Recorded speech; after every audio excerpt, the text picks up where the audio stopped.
La parole est à notre collègue Colette Mélot pour le groupe Les Indépendants, République et Territoires. Monsieur le président, monsieur le ministre de l'Éducation nationale, mes chers collègues, ce jeudi 18 novembre a lieu la journée nationale de lutte contre le harcèlement scolaire.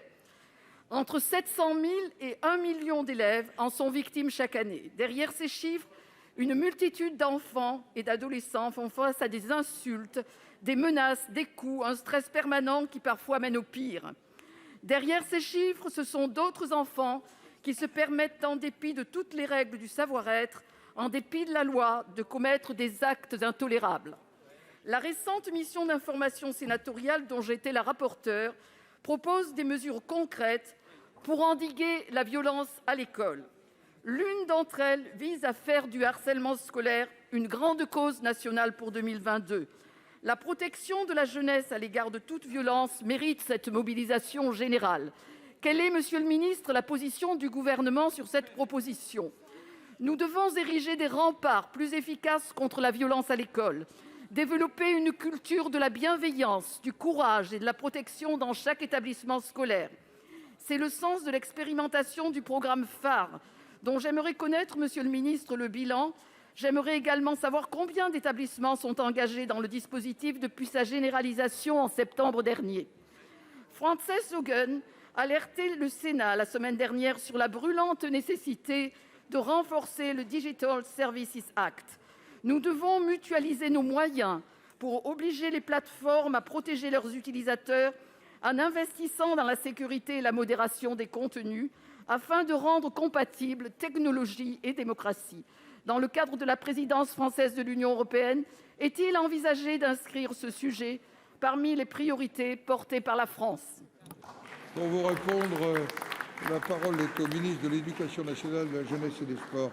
Monsieur Blanquer, vous avez la parole. Merci, monsieur le président, mesdames et messieurs les sénateurs, madame la sénatrice Colette Mélot, je vous remercie pour votre question qui permet de bien rappeler qu'en effet, demain, c'est la journée nationale contre le harcèlement et chaque année, nous nous mobilisons sur ce sujet. Beaucoup a été fait, vous le savez, et vous le soulignez dans votre rapport, avec tout ce que nous appelons l'opération non au harcèlement. Mais il faut faire davantage et c'est aussi ce que vous préconisez. Alors je vais répondre directement aux différentes questions que vous avez abordées. D'abord, je suis favorable à l'idée d'en faire une grande cause nationale, même si, quoi qu'il en soit du statut que cela aura ou non, il est important que ce soit de toutes les façons une grande cause nationale. Et c'est une grande cause nationale non seulement de lutte contre, mais aussi de lutte pour. Ça doit être une lutte pour la fraternité dans nos établissements. Et c'est possible, puisque nous y sommes déjà arrivés au titre des programmes que nous avons. Il y a des établissements où il n'y a pas de harcèlement scolaire. Parce qu'il y a des établissements où la fraternité règne, où il y a de l'engagement civique en particulier. Et c'est sur ce modèle-là que nous voulons avancer. C'est le sens du programme phare que vous avez mentionné et qui, en effet, a été expérimenté l'année dernière avec de grands succès, puisque nous avons fait reculer le harcèlement dans ces établissements, d'où, en effet, la décision d'une généralisation. Vous m'avez demandé les chiffres précis, je vous les donne. Près de 40% des collèges sont déjà concernés par le programme au moment où je vous parle. Ça fait 2066 établissements publics. Il y a aussi 6561 écoles engagées. Mais l'objectif, c'est que ce soit 100% d'ici à la rentrée prochaine, tout au long de cette année. Et la journée de demain va contribuer évidemment à cet élan.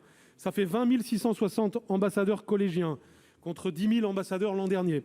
Donc nous sommes concrètement en train de former des élèves à lutter contre le harcèlement au quotidien, avec des ambassadeurs. Et puis 237 formateurs académiques ont déjà formé 10 330 adultes. Ce chiffre va varier de jour en jour en vertu de la généralisation dont je vous parlais. Et puis cet après-midi, je rencontre les responsables des plateformes pour aller plus loin dans la lutte contre le cyberharcèlement, dans le sens que vous préconisez dans votre rapport. Encore une fois, je suis en accord complet avec vos préconisations et on va encore avancer d'un cran. Il faut qu'il y ait une unité nationale pour lutter contre ce fléau. Je vous remercie. Madame Mélot. Je vous remercie, monsieur le ministre. La peur doit changer de camp pour que la jeunesse reste ce champ des possibles dans lequel chacun peut grandir et s'épanouir dans le respect des valeurs qui fondent notre République. La parole est à notre